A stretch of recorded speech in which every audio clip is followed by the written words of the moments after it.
He was the most powerful man in New York, a shadow king who could end lives with a phone call and topple empires with a signature. But Nicola Ferretti, Il Silenzio, who built his empire on fear and absolute control, couldn't control what mattered most. For 3 years, his triplet sons had lived in silence, moving like phantoms through the marble corridors of his compound. The best audiologists in Boston had delivered the same diagnosis: profound sensorineural deafness, irreversible. But then came a Tuesday night at La Corona, his family's crown jewel restaurant, and a waitress named Maya Collins, who should have known better than to challenge a boss at his own table. She didn't bring him sympathy or pity. She tapped the white linen tablecloth in a rhythm that made all three boys turn as one, and showed him something that would shatter everything Nicola thought he understood about strength, vulnerability, and power. What happened next didn't just stop the restaurant's carefully orchestrated dance. It transformed the mafia boss's greatest shame into his most lethal advantage, and dragged a brilliant, broken woman into a world where a single misstep could mean her death. Before we get to what happens next, tell me in the comments where you are watching from. I am replying to everyone. The winter rain lashed against the floor-to-ceiling windows of La Corona, New York's most exclusive Northern Italian establishment, turning the glittering Manhattan skyline into streaks of golden shadow. Inside, the air was heavy with the scent of white truffle risotto, expensive cologne, and the particular electricity that hummed when wolves dined in designer suits. Maya Collins smoothed down her black server's vest, her fingers shaking slightly as she tucked a wayward strand of dark hair back into her sleek bun. She'd been working at La Corona for exactly 6 weeks, just long enough to recognize the signs. When the maitre d', Antonio Ricci, started adjusting his tie with that specific rhythm of controlled fear, and his voice dropped to that careful octave of manufactured calm, it meant the boss was coming. Black SUVs rolled to a stop outside La Corona, their dark paint gleaming under the streetlights like polished onyx. Through the restaurant's frosted glass doors, Antonio caught sight of the vehicles and straightened his bow tie with practiced precision. He didn't need to announce anything. A single raised hand sent ripples through the dining room. Waiters froze mid-pour. Busboys stopped clearing plates. Even the kitchen noise seemed to dim. The entire restaurant held its breath. When Nicola Ferretti stepped through the entrance, the air itself seemed to contract around him. He wore a charcoal suit tailored to perfection, each line sharp enough to cut. His presence didn't request attention. It seized it, wrapping around every throat in the room like an invisible hand. Diners who had been laughing moments before now studied their osso buco with sudden fascination. Forks scraped against plates in the silence. Too loud, too obvious. Behind him came 3 small figures holding hands in a chain, moving with the uncertain steps of children navigating unfamiliar territory. The triplets, Enzo, Marco, and Nico, were identical down to the cowlicks in their blonde hair, dressed in pale blue button-downs that made them look like little porcelain dolls. Their eyes swept across the restaurant in wide, frantic arcs, trying to make sense of the visual chaos: the glittering chandeliers, the blur of moving waiters, the sea of strange faces turning toward them with barely concealed curiosity. Antonio led them to table 12, the most visible spot in the dining room, positioned like a stage beneath the main chandelier. Nicola settled into his chair with the controlled grace of a predator, his tattooed hands folding on the white tablecloth. Those hands that had signed death warrants and brokered million-dollar deals now resting perfectly still. The boys climbed into their seats with effort, their small bodies struggling with the tall chairs. They kept glancing at their father, searching his face for cues they could understand.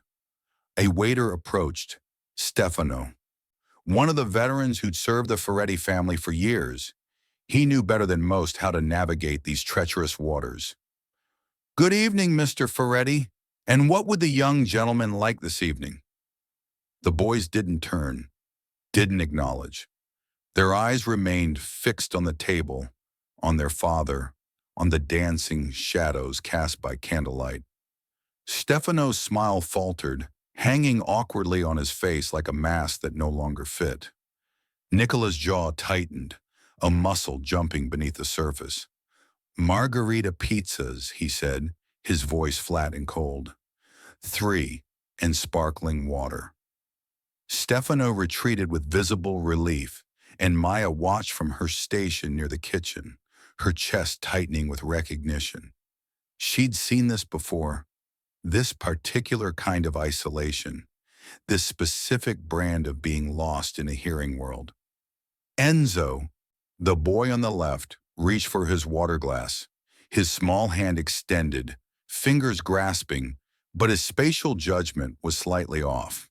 The glass tipped, crystal meeting marble, and water exploded across the pristine white tablecloth in a spreading dark stain. Marco's face crumpled instantly, his mouth opening in what should have been a wail, but no sound emerged. His shoulders shook with silent sobs, tears streaming down his cheeks as Nico grabbed his brother's hand in panic. Nicola's palm slammed against the table with enough force to rattle silverware and make nearby diners jump in their seats. The sharp crack echoed through the dining room like a gunshot. But the boys didn't flinch, didn't turn, didn't react at all. The humiliation crystallized in that moment, visible and absolute. Il Silencio, the man whose very nickname meant silence, who controlled half of New York's underground with whispered threats and coded messages, couldn't reach his own sons. Not with volume, not with authority, not with the power that bent everyone else to his will. Maya's hands gripped the edge of her serving tray until her knuckles went white. She watched Nicola's face transform into something carved from marble, every emotion locked behind walls of cold fury. Around them, the whispers began. They started at table 7, where 3 men in Brioni suits leaned toward each other with predatory interest. The Calabresi family. Maya had learned their names from Antonio's nervous briefings. Their voices were pitched low, but in the careful quiet of La Corona, sounds carried. "Broken," one murmured. The words slithering across the room like smoke. "Weak bloodline," another added, and there was satisfaction in his tone, the pleasure of watching a titan stumble. "Divine punishment," the third concluded, making the sign of the cross with theatrical piety. "For his sins." Maya saw the moment the words reached Nicola. His expression didn't change. That would have been a mercy. Instead, it froze completely, turning his face into a death mask. His eyes swept the room with glacial precision, cataloging every smirk, every whisper, every witness to this moment of vulnerability he'd tried so desperately to conceal. At table 12, Marco continued to cry without sound, his small body racked with sobs that no one could hear. Enzo stared at the spreading water stain with wide, frightened eyes, and Nico gripped both his brother's hands, trying to hold their chain together while their father sat rigid as stone, a king watching his kingdom recognize a fatal flaw in his armor. Maya's hands trembled as she lifted the water pitcher from her station, watching table 12 like someone might watch a car accident in slow motion, unable to look away from the devastation unfolding in real time. Marco's silent sobs had subsided into hitching breaths, his small chest rising and falling in irregular rhythms, while tears continued to track down his flushed cheeks. Enzo had retreated into himself completely, staring at his lap as if he could disappear into the fabric of his pale blue shirt. Nico rocked almost imperceptibly in his chair, a self-soothing motion Maya recognized from her years at the Meadowbrook School for the Deaf, back when she still believed she could save everyone. Nicola sat like a monument to controlled fury, his tattooed hands now clenched into fists on the table. He was staring at his sons with an expression that made Maya's throat constrict, love and rage warring so visibly across his features that it hurt to witness.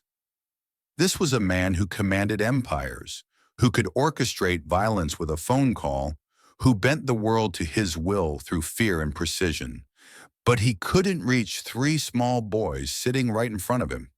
Maya's feet carried her forward before her brain could catalog all the reasons this was suicidal.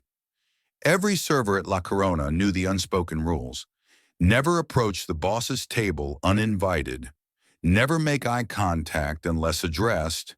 Never, ever interfere with family business.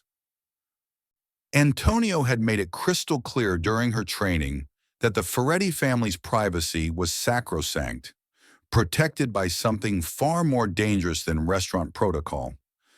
But Maya had spent 6 years teaching deaf children before Boston happened, before everything collapsed, before she fled to New York with nothing but guilt and a new name.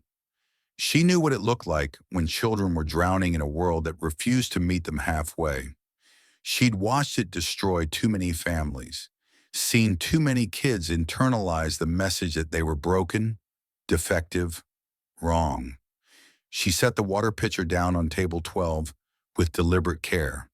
Then instead of speaking, instead of following any script that made sense, she raised her hand and brought it down against the white tablecloth 3 times. Sharp, deliberate, precise. Tap, tap, tap. All 3 boys' heads snapped toward the sound in perfect synchronization, moving as one organism. Their eyes, identical blue, sharp with intelligence that had been mistaken for emptiness, locked onto her hand on the table. The transformation was instantaneous. Shame evaporated. Fear receded. In its place came something electric. Focus. Maya tapped again, this time creating a rhythm. Tap, tap, pause, tap. The boys tracked every movement, their small bodies leaning forward in their chairs. Marco stopped crying entirely, his tear-stained face tilting as he watched her fingers with laser intensity. Enzo's hands gripped the edge of the table, knuckles white with concentration. Nico stopped rocking. She raised her free hand slowly, deliberately, and formed the sign for hello in American Sign Language. A simple gesture that started as a flat hand at her forehead and moved outward in a small wave. Nothing complicated, nothing that required years of training, just a bridge across the silence that had been drowning them. The boys stared at her hand as if she'd performed magic. Enzo's right hand rose tentatively, uncertainly, his small fingers trying to mimic the gesture. His execution was clumsy, the angle wrong, but the intent was unmistakable. He was trying to speak back. Maya's eyes filled with tears she couldn't control. Her hands moved again, forming signs with the muscle memory of another life. I see you. The scrape of a chair against marble cut through the moment like a blade. Nicola rose from his seat with the controlled grace of a predator uncoiling, his 6'3" frame casting shadows across the table. The entire restaurant held its breath. Maya's peripheral vision caught movement. Men in expensive suits shifting in their seats, hands moving toward jacket pockets where weapons lived. Antonio had gone pale near the entrance, his expression suggesting he was mentally composing her obituary. But Nicola didn't signal violence. He stood perfectly still, his dark eyes moving between Maya's hands and his son's faces. He was watching the way they leaned forward, the way their eyes tracked her every movement with hunger, the way they were engaging with something outside themselves for the first time all evening. What did you just do? His voice was deadly quiet, the kind of quiet that preceded storms and executions. Maya forced herself to meet his eyes, even as terror turned her blood to ice water. She'd come this far. Survival instinct was useless now. I showed them they're not broken, Mr. Ferretti. Her voice emerged steadier than she'd expected. They're deaf. There's a difference. Nicola's jaw worked, muscles bunching beneath his skin. Around them, the restaurant had become a tableau. 50 witnesses frozen in place, waiting to see if Il Silencio would have this woman killed for daring to touch his table, his sons, his shame. They can feel vibrations, Maya continued, the words tumbling out in a rush. They can see. They can learn visual language, sign language. They've been trying to understand a world that only speaks in sounds they can't hear. They don't need to be fixed, Mr. Ferretti. They need tools. They need language. They've never been given either. Just silence. She watched emotions flicker across Nicola's face too quickly to catalog. Rage, confusion, something that might have been hope buried under layers of armor. He stared at her for what felt like an eternity, his gaze dissecting her with surgical precision. Maya could feel him cataloging everything, her trembling hands, her tear-filled eyes, the way she'd positioned herself between him and his sons without even realizing it. Then he spoke, and his voice carried the weight of absolute authority. You, come with me, now. The kitchen's back exit opened onto an alley that smelled like rotting vegetables and broken dreams. Maya's shift had ended 20 minutes ago, but she'd stayed hidden in the staff bathroom, hands braced against the sink, trying to remember how to breathe. Every instinct screamed that leaving was dangerous, but staying felt like waiting for an executioner's blade to fall. She pushed through the heavy metal door into the February cold, her thin coat doing nothing against the wind that howled between buildings. Two figures detached from the shadows near the dumpsters, men in dark suits that cost more than her monthly rent, their faces carved from the same stone as their boss's expression. Ms. Collins. The taller one's voice was polite in the way a loaded gun was polite. Mr. Ferretti would like a word. Maya's stomach dropped into her shoes. I'm just heading home. My shift is over. Now.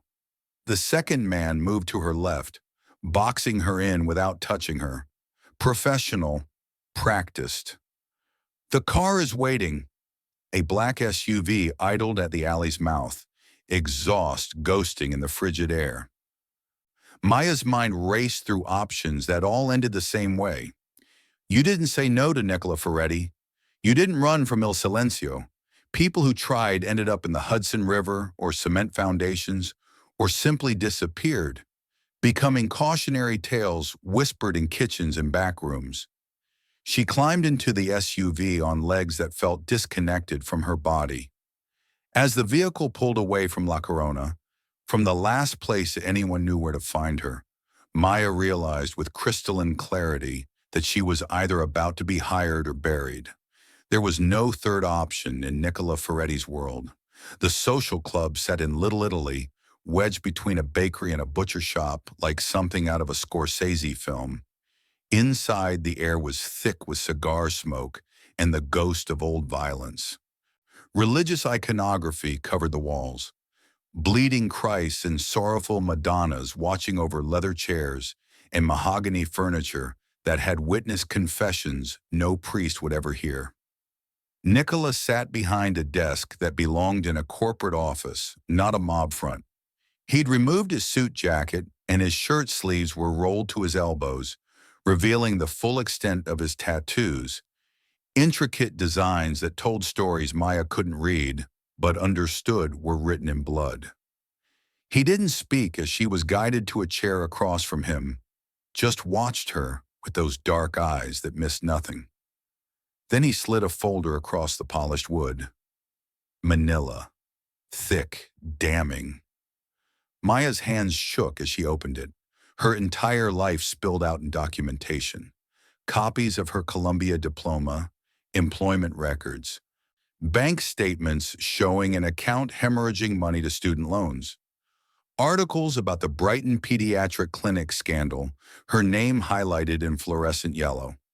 Former audiologist reports clinic for discriminatory practices against deaf children.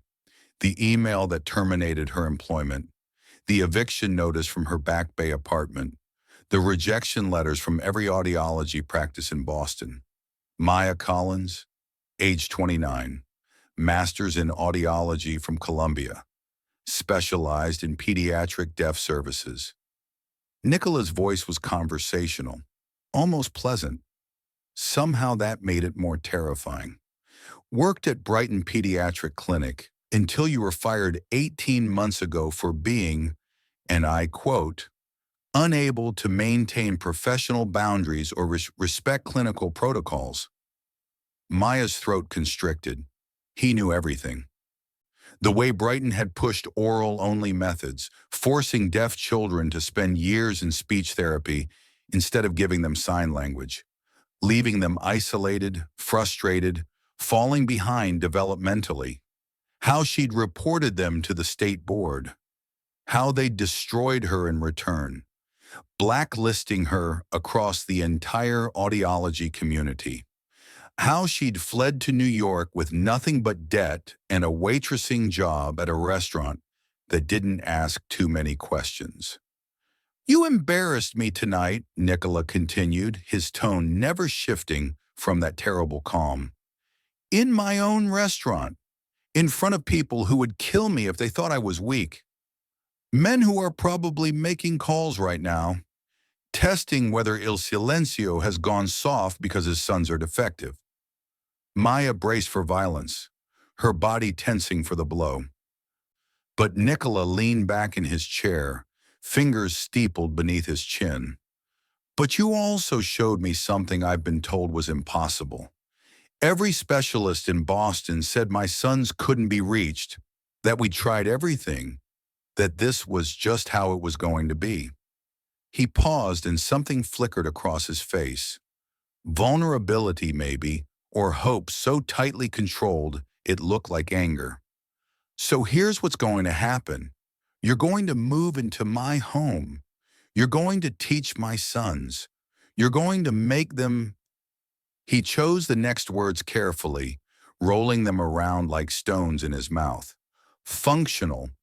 If you succeed, I clear your debts, all $140,000 of them. I restore your reputation. I know people at Columbia, at the state board. You'll have recommendations that open any door you want. You'll never worry about money again. Maya stared at him, her mind reeling. Move into his home, teach his sons, become entangled with a man who ordered murders over risotto. And if I refuse? Nicola's smile was colder than the February wind outside. You won't. She should have been terrified. She was terrified. But she was also thinking about 3 identical boys holding hands in a chain, drowning in isolation, while the world talked around them in frequencies they couldn't access. I won't make them functional, Mr. Ferretti. His expression darkened. Maya pushed forward before courage deserted her. I won't try to make them hearing children. That's what everyone else has done. Tried to force them into a mold they'll never fit. I'll make them whole. I'll give them language, communication, connection, but they'll still be deaf. And that will be okay. She expected rage, violence, the consequences her interference had always deserved. Instead, Nicola studied her with an intensity that felt like being dissected. I don't understand the difference. I know, but your sons will. Silence stretched between them, thick with cigar smoke and unspoken threats. Then Nicola stood, extending his hand across the desk. You have 6 months. Teach them. Whatever it takes. Whatever you need. Maya stared at his tattooed hand. Those fingers that had signed death warrants and brokered drug deals, now offering her salvation and damnation in equal measure. She was signing a deal with the devil. She was walking into a world where a single misstep could mean her death. But those three boys needed someone who saw them as whole rather than broken. And Maya had already lost everything once for standing up for deaf children. She shook his hand. His grip was iron. The SUV rolled through gates that belonged on a military installation, past guard posts where men with earpieces and concealed weapons tracked their progress with the cold efficiency of trained killers. Maya pressed her face to the tinted window, watching the Ferretti compound unfold like something from a magazine spread about how oligarchs lived. All sprawling lawns and marble fountains and architecture that screamed money so old it had forgotten where it came from. The main house rose before them, 3 stories of pristine white stone and floor-to-ceiling windows that reflected the winter sky like mirrors.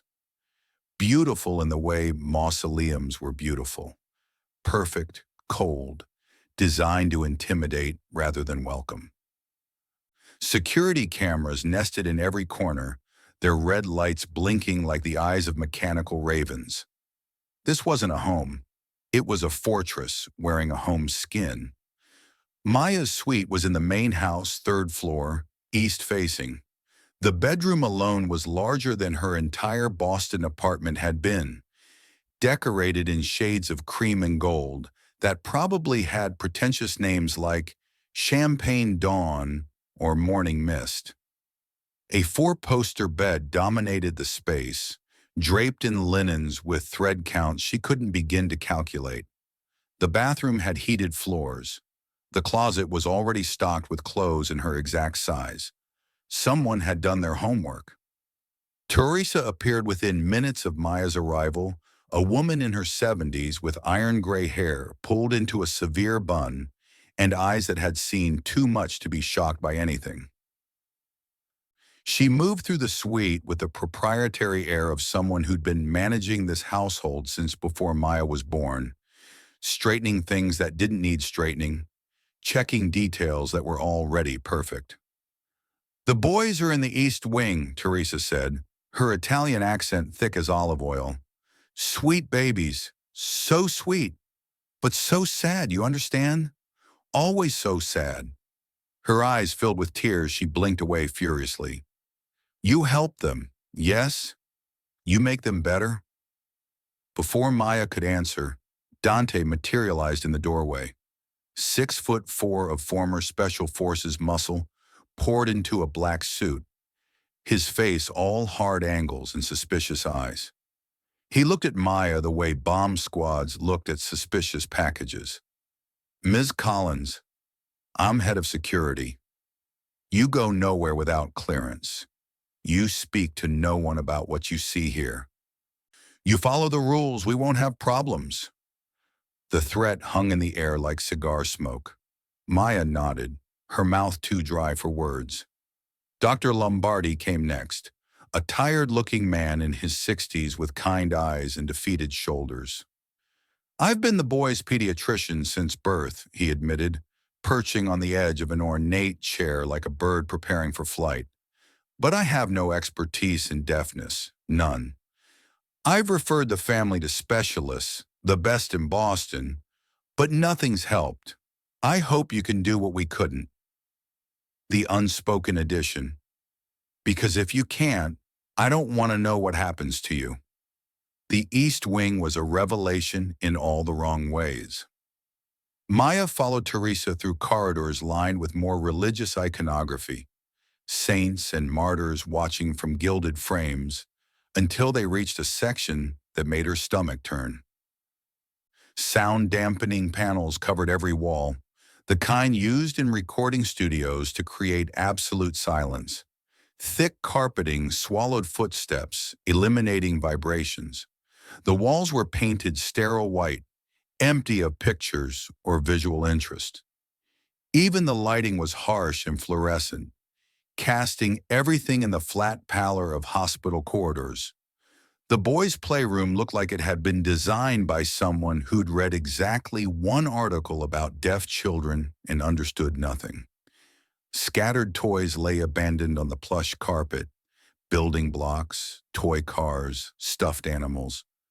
But there were no books with pictures, no visual schedules showing the day's routine, no communication boards with symbols or images, no mirrors for them to see themselves and practice expressions, no windows to watch the world, just silence and whiteness and isolation. They wanted to reduce stimulation, Teresa whispered, wringing her hands. The doctors said too much noise and activity would confuse them. Make it worse. Maya's hands clenched into fists. Someone had created a sensory deprivation chamber and called it therapeutic. They'd taken 3 brilliant children and buried them in silence, then wondered why they couldn't reach the surface. The boys were brought to her an hour later, holding hands in their familiar chain. They moved with the wary caution of animals who'd been poked and prodded by too many strangers in white coats. Their identical faces shuddered and defensive. Enzo's eyes darted to the exits. Marco's shoulders hunched protectively. Nico gripped his brother's hands with white-knuckled intensity. Maya sat on the floor without preamble, folding her legs beneath her and lowering herself to their eye level. She didn't speak. Words were useless currency here. Instead, she raised her hand and tapped the carpeted floor 3 times, the vibrations barely perceptible but present. 6 blue eyes locked onto her hand. She tapped her chest, then pointed to herself. Then she began to fingerspell. Each letter formed slowly and deliberately with her fingers. M-A-Y-A. The boys leaned forward, fascinated by the shapes her hands made, the way each configuration was different and specific and meaningful. From her bag, Maya pulled 3 small whiteboards and dry erase markers, the kind teachers use for quick notes. She handed 1 set to each boy, watching their faces transform as they gripped the markers. Enzo immediately began drawing crude stick figures. Marco sketched what might have been the restaurant from last night, all tall shapes and the scattered dots for lights. Nico drew 3 circles holding hands. Within minutes, they were communicating, pointing to drawings, gesturing, creating meaning from nothing. Maya's throat tightened as she watched them. They developed their own crude home signs, their own system of gestures and expressions that no one had bothered to notice or validate. A tap on the shoulder meant, look at me. Pulling someone's hand meant, come with me. Pushing away meant no or stop. They weren't broken. They were brilliant children who'd been systematically deprived of the tools they needed to express that brilliance. That evening, Maya found Nicola in his study, a room of dark wood and leather that smelled like expensive whiskey and older violence. He looked up from paperwork that probably detailed things she didn't want to know about, his expression unreadable. Your sons aren't broken, Mr. Ferretti. Maya's voice came out stronger than she felt. They're languishing. They have no language, no tools, no real connection to the world around them. It's like keeping a blind person in a dark room and wondering why they can't navigate. Nicola's jaw tightened, but he didn't interrupt. But they're smart, incredibly smart. They've been watching, observing, creating their own ways to understand everything. They've developed their own communication system. It's crude and limited, but it exists. They just need proper language, real language, sign language. She paused, meeting his dark eyes. We just need to give them the tools. And then stand back and watch them soar. The days blurred together into a rhythm of hands and eyes and vibrations. Maya transformed the sterile white playroom into something living. Colorful posters lined the walls showing ASL alphabet and common signs. Visual schedules with picture symbols track the day's activities. Mirrors appeared so the boys could watch themselves practice facial expressions and hand shapes. She ripped out the sound-dampening panels over Dante's protests, letting the house's natural sounds create vibrations the boys could feel through the floors.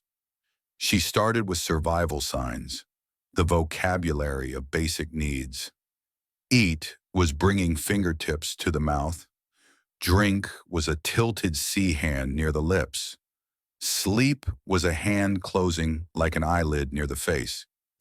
The boys absorbed every sign like dessert sand drinking rain, their small hands mimicking her movements with increasing precision. More became their favorite, fingertips tapping together in front of the chest, and they used it for everything.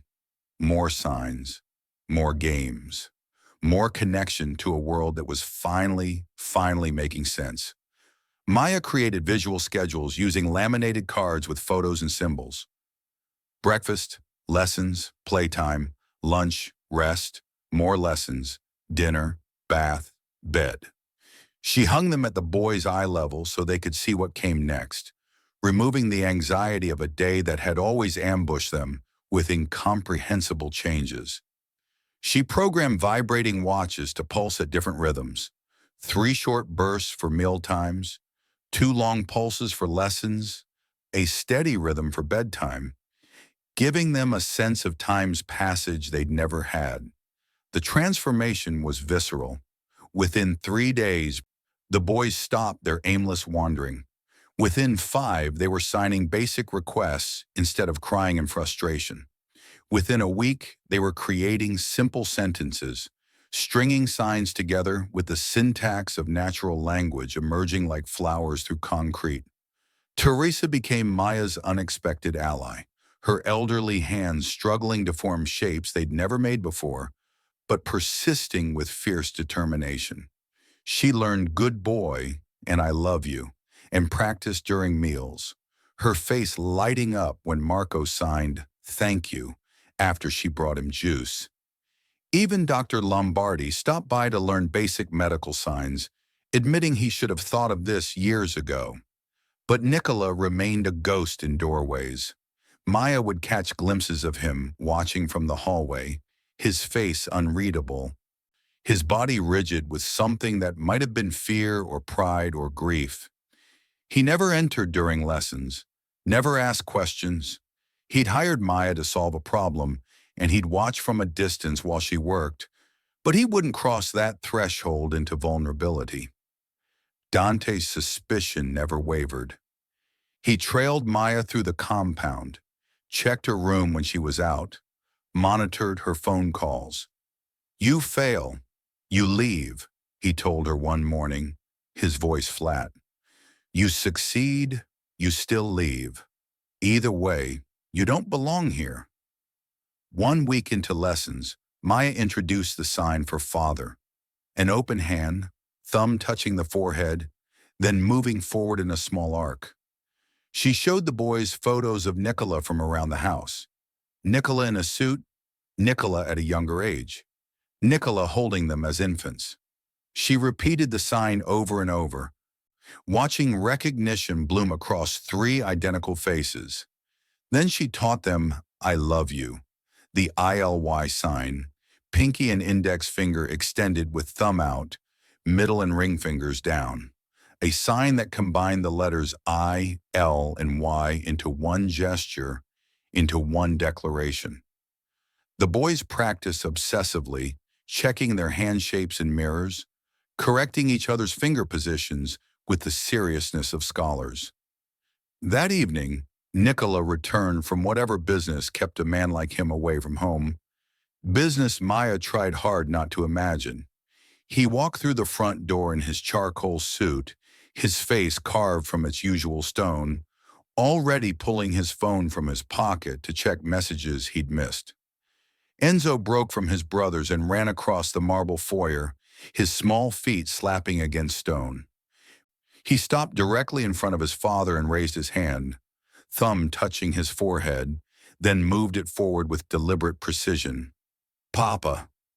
The sign was clear, Unmistakable, intentional.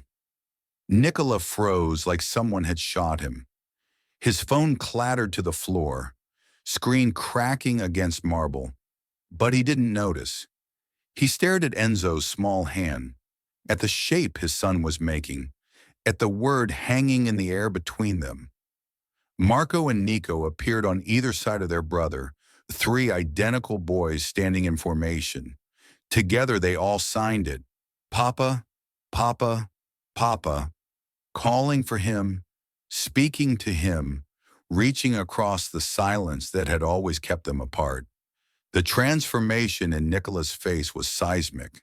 His jaw worked soundlessly, muscles bunching beneath his skin. His eyes, those dark eyes that had ordered deaths and negotiated treaties and never showed weakness, reddened with moisture he couldn't control. His hands trembled at his sides, tattooed fingers flexing and unflexing, like he'd forgotten how they worked. Then Il Silencio, the man who commanded an empire through fear, dropped to his knees on the marble floor.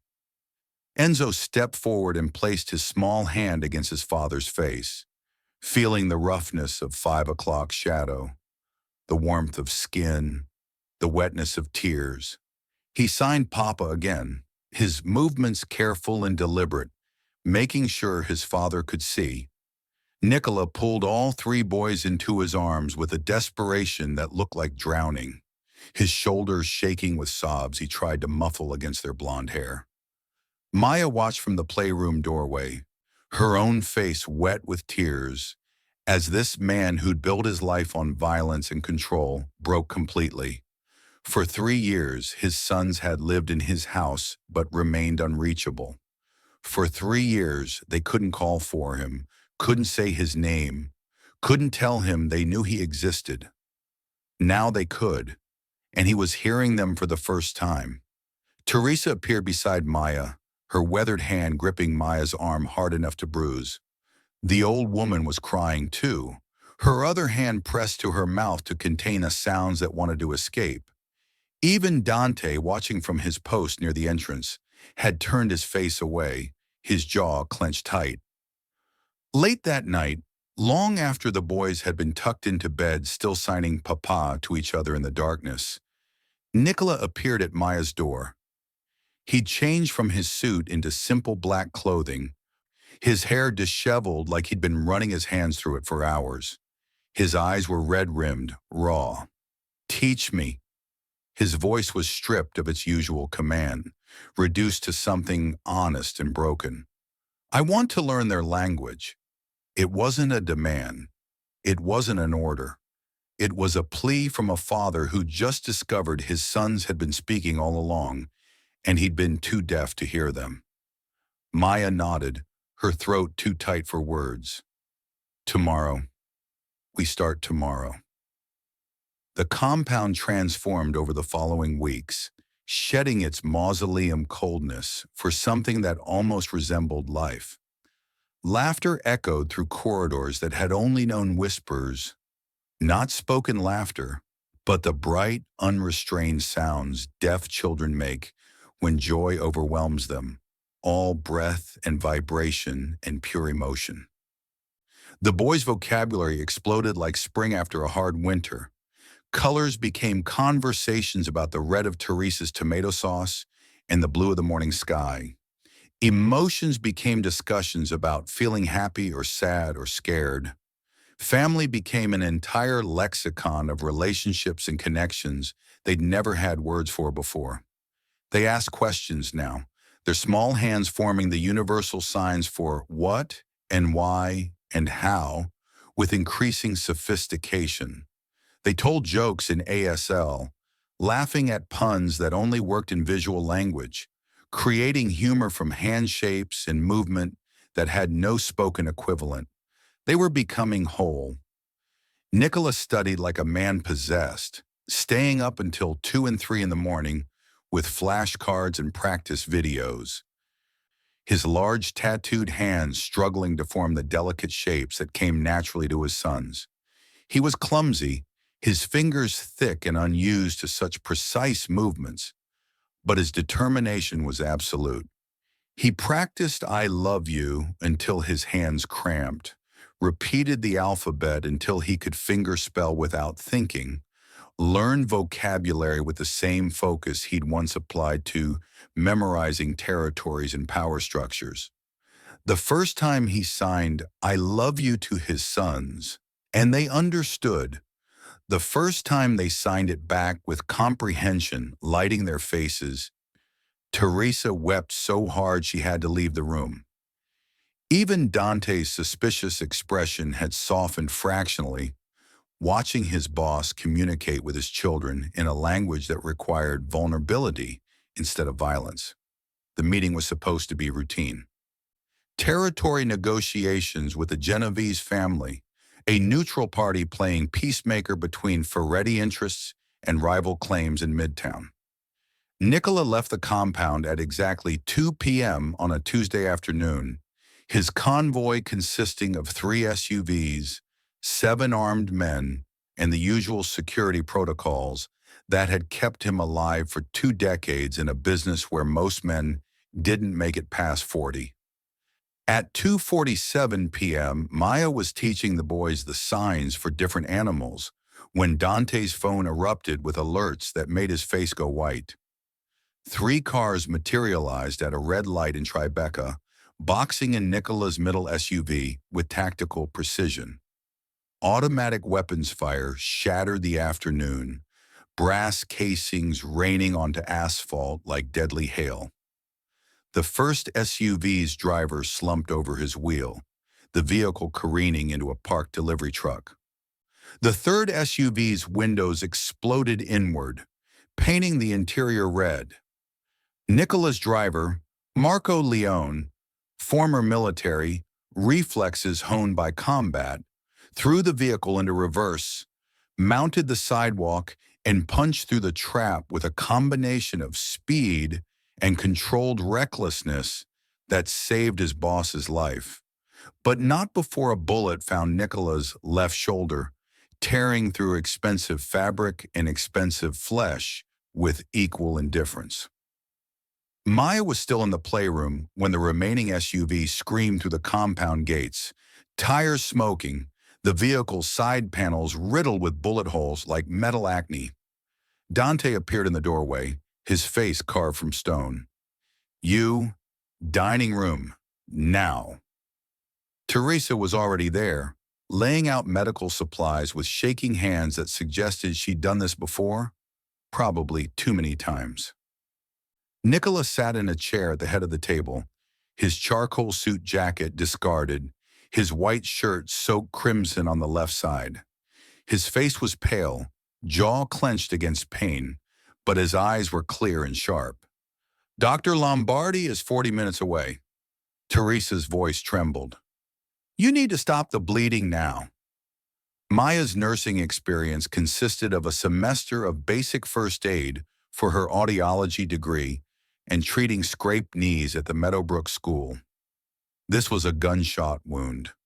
This was real blood, so much blood, pooling on the imported Italian tile beneath Nicola's chair. Her hands shook as she approached, as she cut away his ruined shirt with trauma shears. Teresa pressed into her palm. The entry wound was a neat hole in his shoulder, the exit wound larger and uglier, tissue torn and bleeding freely. Clean through. No bullet to extract. Maya's medical training kicked in through the terror, pack the wounds, apply pressure, maintain circulation. Her hands moved with autopilot precision, gauze turning red almost instantly, pressure bandages secured with tape. An IV line started from the medical kit because Nicola's blood pressure was dropping and they needed fluids now. The boys appeared in the dining room doorway, still in their play clothes, their identical faces transforming from curiosity to horror as they saw their father bleeding. Enzo's mouth opened in a silent scream. Marco grabbed his brother's hands in their familiar chain. Nico's eyes filled with tears. Maya's hands were covered in blood, but she signed to them anyway, painting red symbols in the air. "Papa hurt, But Papa strong. Papa okay. She repeated it, her face fierce, willing them to believe. Papa okay. Dante burst through the entrance with 4 members of his security team, all carrying weapons, all radiating lethal purpose. Someone leaked the route. Someone in this house told the Bellinis exactly where you'd be, when you'd be there, and how many men you'd have with you. His voice was ice and fury. They knew the timing to the minute. They knew you'd be light on backup because you were meeting with neutrals. This was precise intelligence. His eyes fixed on Maya like targeting lasers. She's the only outsider, the only new variable. She arrived 6 weeks ago. The first attack happened 4 weeks ago, 2 weeks after she had full access to the compound. 3 more incidents since then, escalating. Every single one happened after she'd been here long enough to learn our patterns. Maya's blood went cold. I would never. Save it. Dante moved closer, his hand resting on the weapon at his hip. You came out of nowhere. Blacklisted audiologist with student debt and no prospects.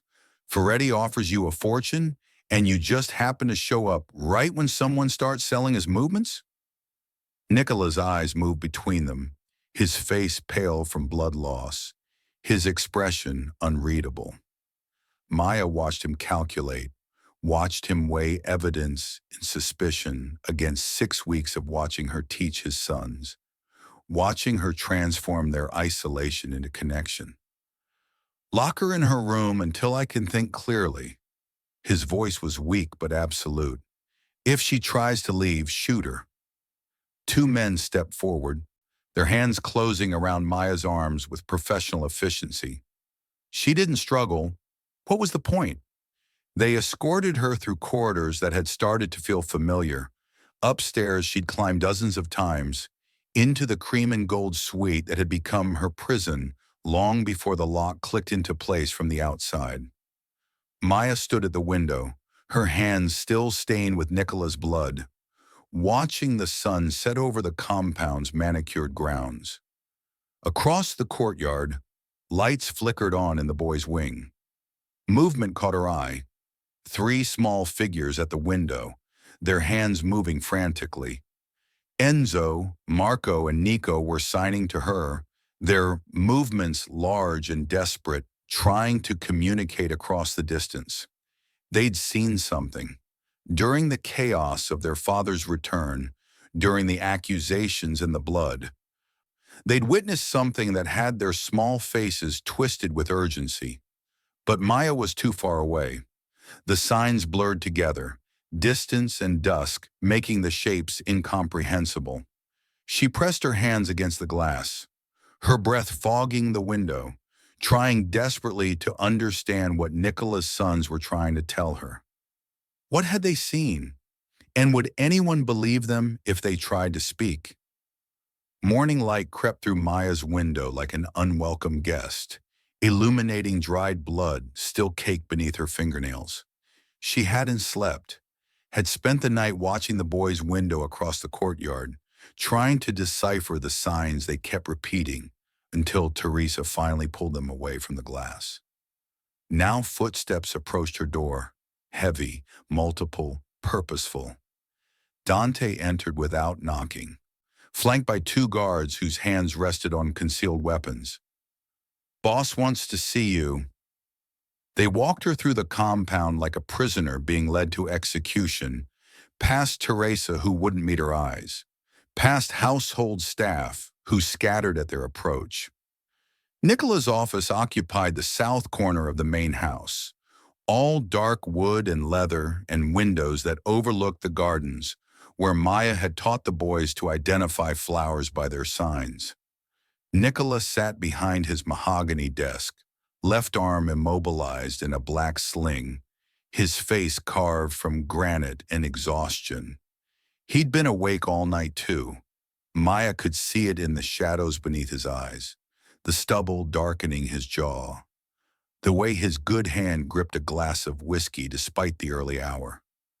When he looked at her, His expression held none of the tentative warmth that had been growing over the past weeks.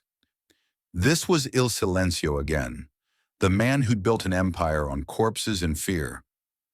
Tell me why I shouldn't kill you right now. Maya's throat was dry, but she forced herself to meet his eyes without flinching. Because I'm not the traitor, because your sons are trying to tell you something, and you're not listening. Because if you kill me, you'll never know the truth. She paused, choosing her next words carefully. And because you've spent 6 weeks watching me love your children, you know what that looks like. You know what betrayal looks like too. Dante moved forward, spreading papers across the desk, like a prosecutor laying out damning evidence. Let's review the facts. Maya Collins arrives at this compound 6 weeks ago. 2 weeks later, the first incident, our shipment intercepted at Port Elizabeth, 4 men dead. 3 weeks after that, the warehouse fire in Queens that killed 2 more. Last week, the drive-by on our betting operation in the Bronx. Yesterday, a perfectly coordinated ambush that nearly killed you. His finger jabbed at each document, each crime scene photo, each death certificate. Every incident happened after she had full access to this household. He pulled out a phone, cheap and battered. Found this in her nightstand. A burner. Maya's jaw clenched. That's my regular phone. I'm poor, remember? I can't afford an iPhone. Check the call history. It's my mother in Ohio, the student loan company, a dental office about an appointment I missed. You've been seen in the garden multiple times, Dante continued, ignoring her. Alone. Near the east wall where someone could pass information through the fence. I take the boys outside for vitamin D and sensory exploration. Maya's voice rose despite her efforts to stay calm. Deaf children need visual stimulation, connection to nature, spatial awareness training. It's basic developmental therapy. Check with Teresa. She's with us half the time. Dante leaned forward, his voice dropping to something deadly. And motive? You have mountains of it. Student debt, destroyed career, blacklisted in your field. Then Ferretti offers you a fortune. How do we know someone didn't offer you more? How do we know the Bellinis or the Calabrese family didn't approach you with a better deal? What motive? Maya's hands shook with frustration and fear. You cleared my debts. You're giving me everything I wanted. Why would I sabotage the one chance I have to rebuild my life? Why would I risk the boys' progress, their trust, her voice cracked, they're thriving, they're happy. You think I'd destroy that for money? Movement outside the window caught her attention. The boys were in the courtyard with Teresa, but they weren't playing. Enzo was pointing at the ground near the garden wall, stomping his feet repeatedly in a rhythm. Marco's hands formed walking motions, 2 fingers stepping across his palm with deliberate precision. Nico knelt in the dirt, drawing something with a stick, his small face scrunched with concentration. They've seen something, Maya said, turning back to Nicola. Your sons are deaf, not blind. They see everything. They watch from windows. They notice patterns. They observe details that hearing people miss because they're too busy listening. She gestured toward the courtyard. Look at them. They're trying to tell you something. Let me talk to them. Nicola's expression didn't change, but something flickered in his dark eyes. Uncertainty, maybe, or hope wrapped in barbed wire. He stared at his sons through the window, watching Enzo stomp and point, watching Marco's walking fingers, watching Nico's frantic drawing in the dirt. If you're innocent, prove it. His voice was rough, abraded by pain and sleeplessness and the weight of too many bodies. If my sons can tell me who the traitor is, you live. If they can't, or if they implicate you, he didn't finish. He didn't need to. Maya nodded, her heart hammering against her ribs. Bring them here. But Mr. Ferretti, she held his gaze, willing him to understand. You need to trust what they tell you, even if it's not what you want to hear, even if it's someone you've trusted for years, even if it breaks your heart. Nicola's jaw worked, muscles bunching beneath his skin. He looked at his sons again, at the way they moved with purpose and frustration, trying to communicate something urgent to a world that still didn't fully understand their language. Then he looked at Dante. Bring them. Now.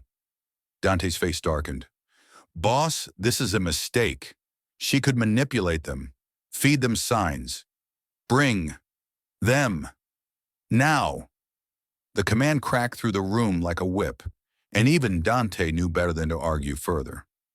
As the security chief left to retrieve the boys, Nicola leaned back in his chair, wincing as the movement pulled at his wounded shoulder. His good hand reached for the whiskey glass, then stopped. He needed to be clear for this. He needed to understand whatever his sons were about to tell him, in a language he'd only just begun to learn. If you've lied to me about anything, he said softly, his voice more dangerous for its quietness. If you've used my children as pawns in someone else's game, I will make sure you die slowly enough to regret every choice that brought you to my door. Maya met his eyes without flinching. I know. The office doors opened and Teresa entered with the triplets, their small hands clutched in her weathered ones. The boy's eyes swept the room with the hyper-vigilance of children who'd learned to read danger in faces and body language, taking in Dante's rigid posture, their father's sling, Maya standing like a defendant before a judge. The moment they spotted her, all three broke from Teresa's grip and ran. They crashed into Maya's legs, their small bodies trembling, hands flying in frantic signs. Scared. Bad man. Help. The signs came too fast, overlapping, their faces twisted with an urgency that made Maya's chest constrict. She dropped to her knees, bringing herself to their eye level, and placed her hands over theirs gently, slowing their panic. It's okay. You're safe. Papa wants to know what you've seen. Can you show me? She pulled paper and markers from Nicola's desk, spreading them on the floor, creating a space where three frightened children could tell a story no one else had been willing to hear. Enzo moved first, his small hands forming the sign for man, a flat hand touching his forehead, then his chest. Then he pointed directly at Dante with the unwavering certainty of a child who hadn't yet learned to be diplomatic. His fingers formed a walking motion, two legs stepping across his palm, moving toward the window that overlooked the gardens. Marco grabbed a marker and drew with the focused intensity he'd developed over weeks of using pictures to communicate. The garden took shape on the paper, simplified but recognizable, with the east wall clearly marked. Then he drew two stick figures, one larger than the other, standing close together beneath a tree line. His hand moved to create speech bubbles, then stopped. He didn't know how to draw a conversation, so instead he drew lines connecting the figures, showing exchange, showing communication. Nico picked up a marker and made a phone gesture, thumb and pinky extended, held to his ear in the universal symbol even deaf children knew. Then he pointed at Dante again, his small face fierce with the importance of what he was saying. He held up 4 fingers, then made the sign for night, hands crossing at the wrists and sweeping down like darkness falling. 4 nights. 4 meetings. Enzo was drawing now, his tongue sticking out in concentration. Shoes. 2 pairs of shoes, meticulously detailed for a 6-year-old's art. 1 pair clean and black, the other pair with brown-red marks covering the soles and sides. He tapped the dirty shoes repeatedly, then pointed to his own feet, showing them walking, showing mud transferring from ground to leather. Maya's hands trembled as she gathered the drawings. As she watched the boys act out their observations with the precision of witnesses who'd been desperate to speak but had no one to translate their testimony, her throat was tight as she turned to Nicola, whose face had gone very still, very cold. "They're saying Dante has been meeting someone in the garden at night, 4 different times." Her voice was steady despite the fear coursing through her veins. "They saw him using a phone they've never seen before, a phone he doesn't normally carry. And they noticed his shoes." She held up Enzo's drawing. "After these meetings, his shoes have red dirt on them, but the compound's grounds are gray gravel. There's no red soil anywhere on this property." Nicola's eyes, those dark eyes that had sentenced men to death and negotiated empires, turned to ice. He stared at Dante with an expression that made the temperature in the room plummet. "The old country club property, 3 blocks east. They're renovating. Red clay soil." The words hung in the air like an executioner's blade. Dante's face remained impassive, but his hand moved fractionally toward the weapon at his hip, a gesture so small, so habitual, he probably didn't even know he'd made it. But 4 guns materialized, trained on him by security personnel who'd been watching their boss for cues, whose loyalty ran deeper than whatever Dante had offered or threatened. "Don't!" Nicola's voice could have frozen blood. "Check his phone. His real phone." "Boss, this is insane," Dante started, but Nicola's good hand slammed on the desk, making everyone except the boys jump. They didn't hear it, but they felt the vibration through the floor, saw the violence in their father's face. "Search him, search his office, search his car, now." 3 men moved on Dante while he stood rigid, his jaw clenched so tight Maya could see muscles jumping beneath his skin. They found his regular phone, his wallet, his service weapon. Then one of them ran fingers along the underside of his desk in the security office down the hall. The sound of tape ripping preceded his return. The burner phone was cheap, anonymous, the kind purchased with cash at convenience stores and discarded after use. But Dante hadn't discarded this one. The security chief scrolled through the call log, his face going pale. Bellini numbers, multiple calls over the past 3 weeks, and he tapped the screen. GPS data, 7 trips to the country club property. Times matched the attacks. He was there the morning before each one. He swiped further, and his expression turned grim. Photos, the boss's calendar, security rotations, vehicle assignments. Every piece of intelligence someone would need to orchestrate 4 perfect strikes against an empire that had stood untouchable for 20 years. Nicola rose slowly from his chair, cradling his wounded arm, his face a mask of betrayal and cold fury. He walked to where his son stood clustered around Maya. These 3 small boys he'd thought helpless and broken and weak. They looked up at him with those identical blue eyes, and for the first time, Nicola saw what Maya had seen from the beginning. Intelligence, observation, strength hidden behind a disability that had made them invisible. "They're not weak," he said quietly, his voice rough with something that might have been wonder or grief or rage. "They're invisible, and they see everything." He knelt despite the pain it cost him, gathering his sons into his good arm, his face pressed against their blonde hair. They'd been watching all along, noticing patterns, observing details, collecting evidence in a visual language no one else spoke. They'd witnessed treachery that would have gone unnoticed by everyone else in the compound, all because no one thought to include them, to ask them, to believe that children who couldn't hear might have testimony worth hearing. Enzo touched his father's face, signing, "Papa okay?" with such tender concern that Maya had to look away, tears blurring her vision. Dante stood surrounded by guns, his face finally showing emotion, not fear, but bitter resignation. You have no idea what they offered, what they threatened. The Bellinis, the Calabrese family, they're circling like sharks, Nicola. You're bleeding in the water, and these— He gestured at the boys with contempt. These broken children made you vulnerable. The slap came so fast Maya barely saw it. Nicola's good hand connected with Dante's face with enough force to snap his head sideways, splitting his lip. They're not broken. They never were. You were just too blind to see. The basement had always existed in the compound's geography, but never in its conversations.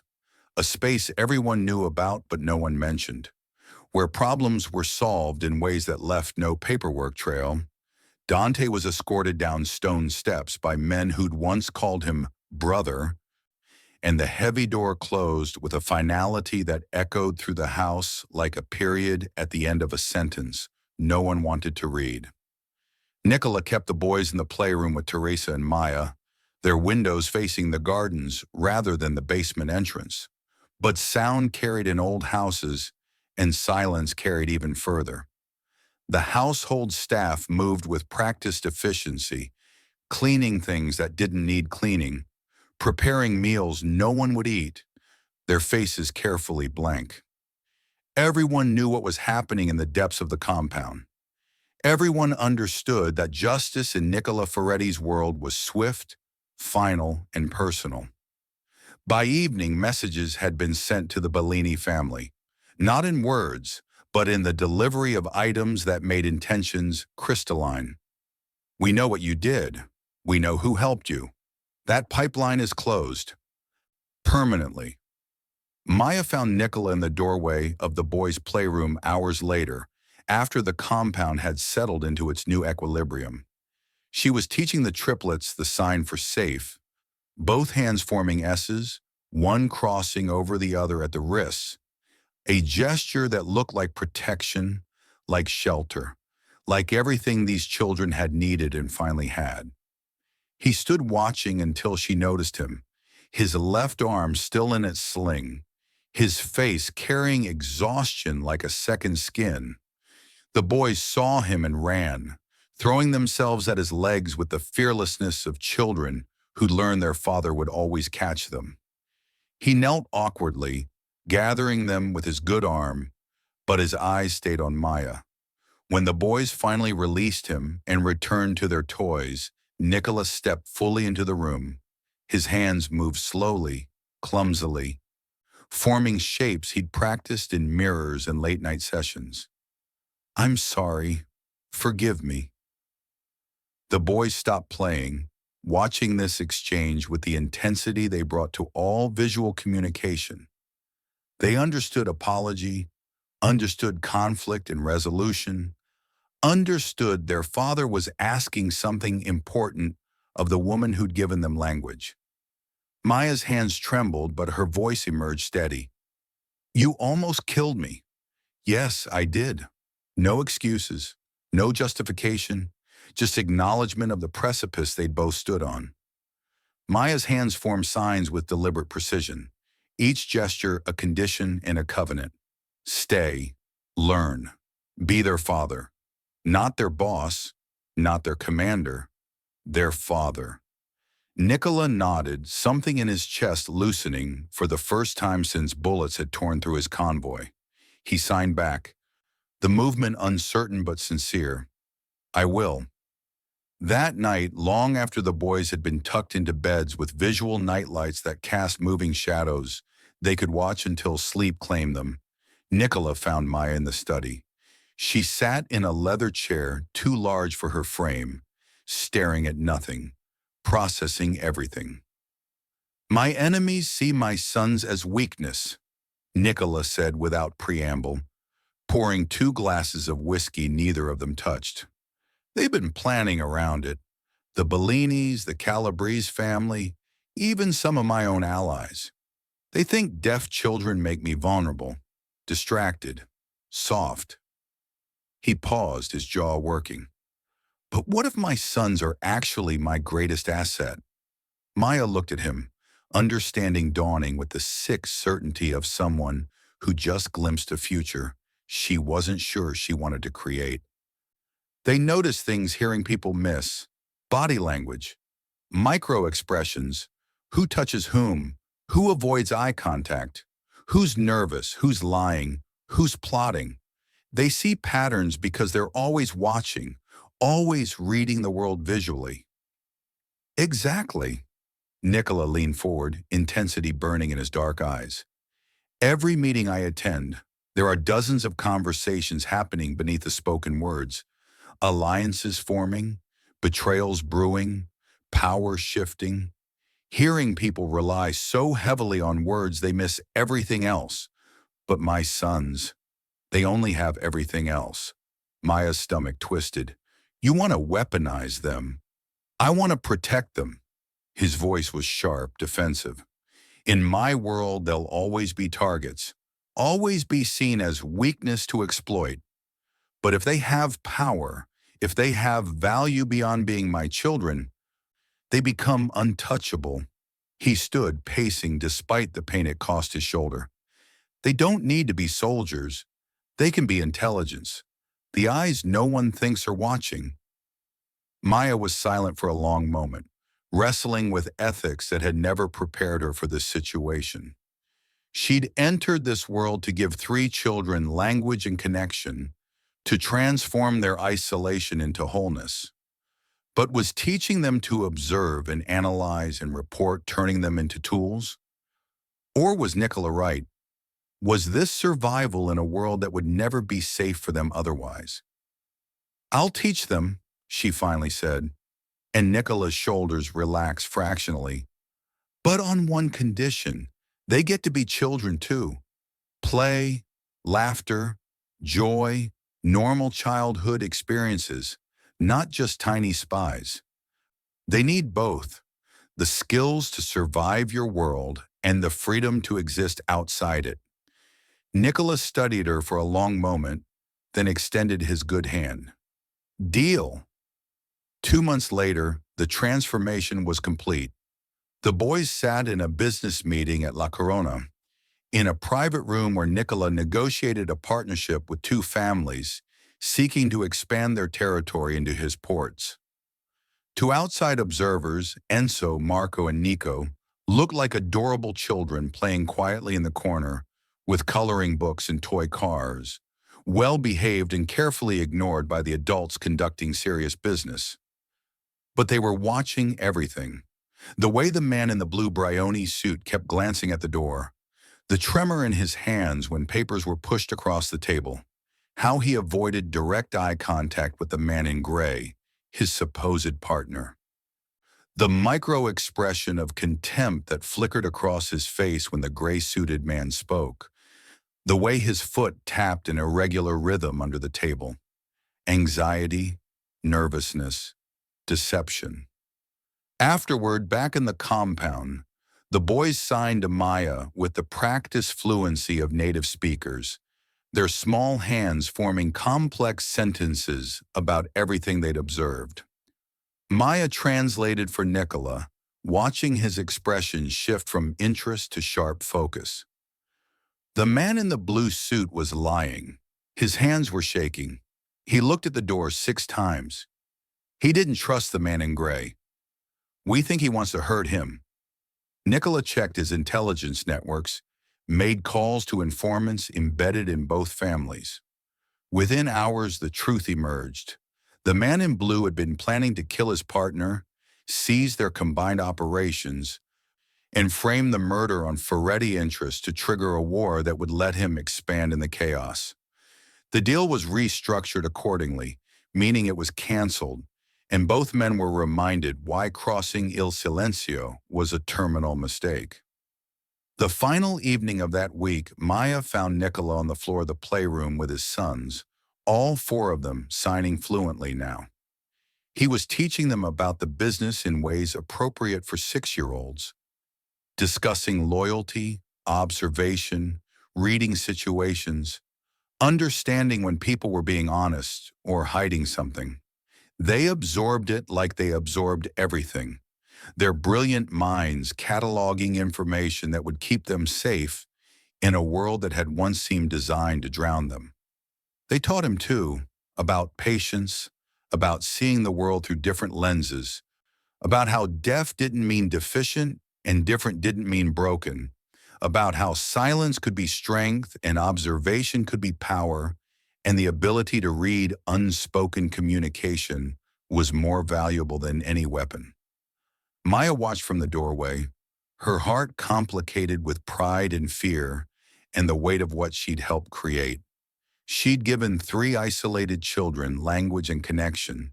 She'd also helped transform them into something unprecedented in organized crime. Deaf children who could read a room better than any hearing adult, who saw betrayal before it spoke, who were invisible to enemies who'd been trained to listen for threats instead of watching for them. Nicola looked up, catching her gaze. He signed a question he'd been teaching his sons all week. "What do you see?" All 3 boys turned to face their father, their identical faces splitting into grins that held mischief and intelligence and absolute confidence. Their hands moved in perfect synchronization, forming a single word that encompassed everything they'd become, everything they'd learned, everything they now possessed. Everything.